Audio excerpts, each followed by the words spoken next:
নামাজ নিয়ে প্রশ্ন ও উত্তর, আলী ও হাসানের মধ্যে সংলাপ। আলী, হাসান, নামাজ কাকে বলে?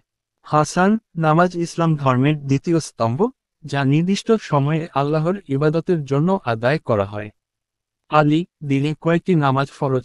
হাসান, দিনে 5টি নামাজ ফরজ, ফজর, জোহর, আসর, মাগরিব এবং এশা। আলী, নামাজ পড়ার কি উপকারিতা আছে? হাসান, নামাজ আল্লাহর নৈকট্য লাভের মাধ্যম। এটি মনকে শান্তি দেয়, পাপ থেকে বিরত রাখে এবং শারীরিক ও আত্মিক উপকারিতা বহন করে। আলী, নামাজের আগে ওযু করা কেন জরুরি? হাসান, ওযু শরীর ও আত্মার পবিত্রতার জন্য জরুরি, কারণ আল্লাহ পবিত্রতাকে ভালোবাসেন। আলী, জামাতে নামাজ পড়া কি জরুরি? হাসান, হ্যাঁ, জামাতে নামাজ পড়লে বেশি সওয়াব হয়, বিশেষ করে পুরুষদের জন্য। আলী, যদি নামাজ কাজা হয়ে যায়, তাহলে কি করা উচিত?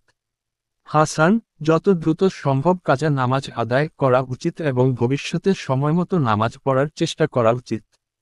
আলী, মনোযোগ ছাড়া নামাজ কবুল হবে কি? হাসান, নামাজ কবুল হওয়া আল্লাহর ইচ্ছার উপর নির্ভর করে, তবে খুশু খুজুর